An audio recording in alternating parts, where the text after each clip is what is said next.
In today's video, we're going to talk about a recent lesson that I gave and how I showed my student how to create more club head speed and hit the ball farther, really with less effort. The key was this little three-step process that I'm going to show you and how you want to get the speed through the ball into your follow-through versus early in the downswing. Let's dig in.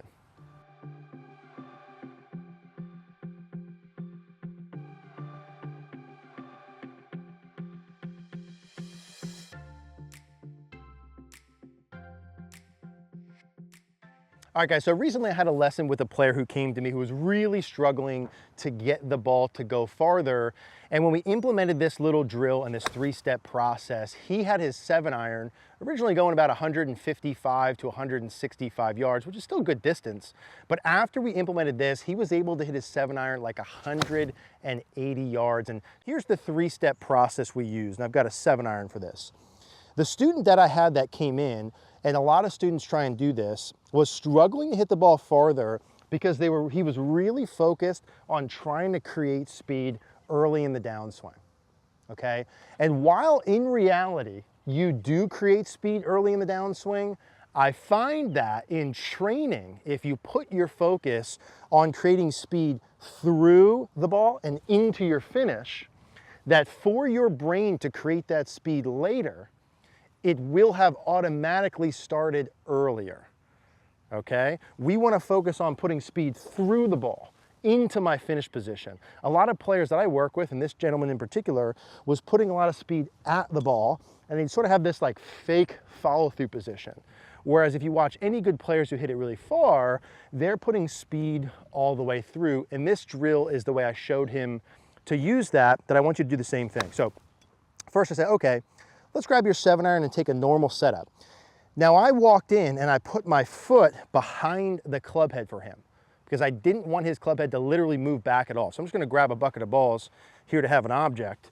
And when you do this, you don't need to have this there, but I think it helps sort of serve the point. I said, okay, let's take your setup position and without making a backswing, get this club to your full finish as fast as humanly possible.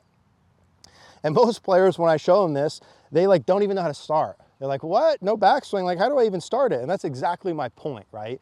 Is your brain needs to learn how to put speed from here to the follow through. Now I'm gonna feel like I move this really fast. It's not gonna look that fast, but it's gonna feel fast from here into my follow through position. Should feel fast and rushed. No backswing at all. I put my foot there, got the bucket, fast into the finish. Okay, and we did those a couple times. He's like, okay, I kind of get where you're going there. I kind of feel what that feels like.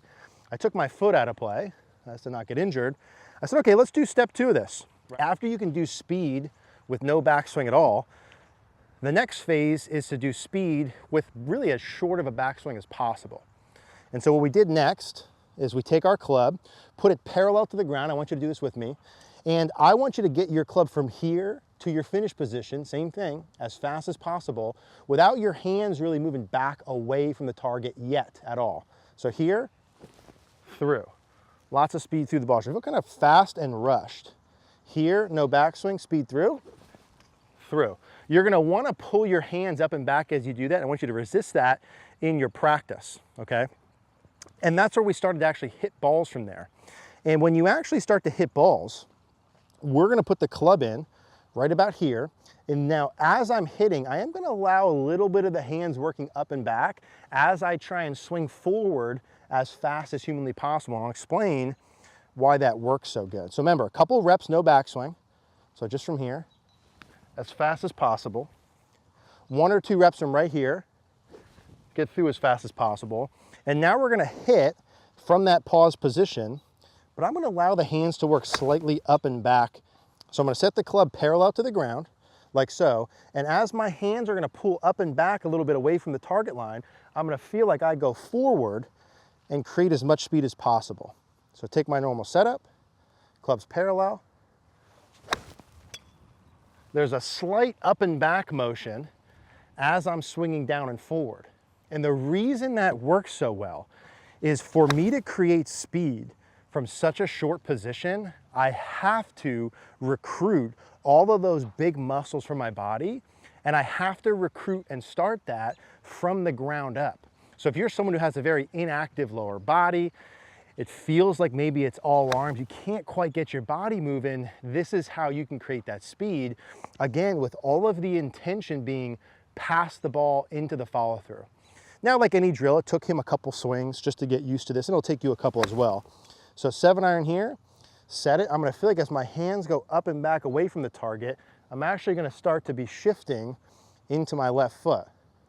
Hands up and back with a little shift forward. I'm sort of disassociating my body motion. That's the key for speed. So parallel to the ground. And there's a really solid high and far one. And literally when we did that drill, which probably for me is about the same distance, he was hitting his 7-iron literally 20 yards farther from that drill than when we started that day. Now, what happened when he was doing this drill and we were looking at video is once he started doing the drill and the hands went up and back, his lower body started activating, his body started turning, he started shifting towards the target. All of a sudden there was some shaft lean. He was really compressing the ball by feeling that same thing. Now, we were doing that, we probably did about 10 to 15 reps of the same thing. So feeling like the speed's all out here in front, right? Don't get that fake follow through finish. Make sure you feel like you're swinging all the way through with speed to a full finish. That was concept number 1. Concept number 2 was let's learn how to create that speed from there through. And it should feel like, man, I'm really going fast. I'm really feeling rushed. Now, the point is, in training, you feel that. You feel a little bit uncomfortable to be able to create that speed. Then we take that into our full swing. I said, okay, let's make a normal swing. Let's make a full length backswing. Now, once I feel like my hands get all the way to the top of my backswing, then feel like I'm creating that same momentum, as if my hands are going away from the target as my pressure starts shifting into my lead foot. That was really the concept that we went home with.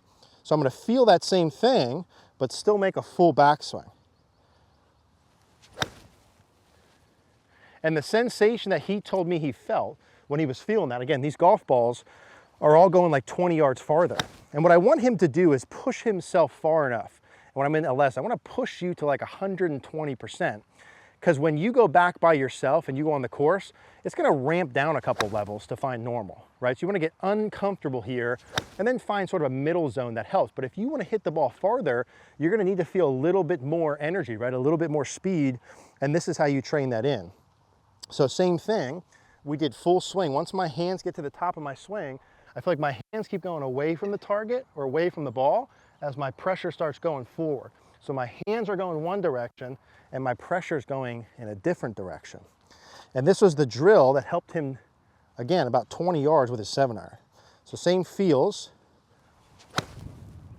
And you're gonna feel when you do that, like that ball feels like it pops off the face farther. And again, you know, in a lesson, sometimes you get a little bit detailed and we talk through the details, but you wanna simplify that at the end as much as possible. So I said, hey, when you go play, that's your feel. Get the hands are working away from the ball, the pressure's going into your left foot. The hands are working away from the ball, your pressure's going into your left foot. And that's happening at the same time. Let's do one more. Hands away as the pressure goes forward. I know you guys like it. That's as solid and high and far as I get my 7-iron. I hit my 7-iron probably like 180, 183. I bet those are more like 195 when I do that drill. So I like to give you guys some of these stories when I'm working with someone, right? So the things that work for them will probably work for you as well.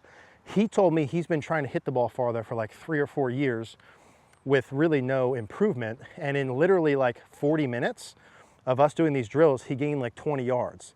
And that feel he had of the hands working away as the body's working forward is the main thing you need to feel. To train it, and a lot of players I see will get their speed at the ball, at the ball, at the ball. Get your speed through the ball, right? Even if you just hold the club parallel to the ground, get your speed through the ball. Feel the pressure going into your lead foot as your hands are working away, and you're gonna get that speed and compress the golf ball. If you ever want help with this, would love to have you come see me in person. We'll have that link down below and have a ton of spots available for that. But if you can't do that, cogornogolf.com, send your swings in. We could build a plan like this. Obviously, you get access to all of our videos, practice plans, community for a way, way, way reduced price. Would love for you to take advantage of that. Any questions, as always, on this stuff, leave a comment down below. Appreciate you guys watching. I can't even believe I'm gonna say this, guys, but golf schools are back. For the first time in over 6 years, we're going to be hosting 2-day golf schools. Myself and Craig Hansen from World Class Golf, along with a couple of my great coaching friends, are gonna be hosting 2-day golf schools at the beautiful Woodstone Country Club and Lodge up here in Pennsylvania this September. There's gonna be 2 schools. There's a limited number of spots. There's gonna be a ton of coaches there. It's gonna be like a 2-to-1 coach to student ratio, so you get a lot of work on your game, but it's really about having a great 2-day full experience. You're gonna get lodging at Woodstone. There's gourmet meals that are included, unlimited play and practice, plus all of the coaching with myself, Craig, and my coaching friends. It's gonna be unbelievable. We're gonna work on every part of your game. You get plenty of time on the golf course, and it's really designed to be a 2-day transformational event for you and your golf game, where we identify the big root issues in your swing, really help you put a plan in place to be able to solve those, ideally cutting your handicap in half this year. So I want you to check this out. Craig's not in the US a lot. He's here very, very rarely. So I wanted to grab him and make sure we got him in September. Who knows if we'll do more or not, but we are gonna do these 2 schools. We'll put the link in the description down below. If you have any questions, send us messages, but would love to see you there in September.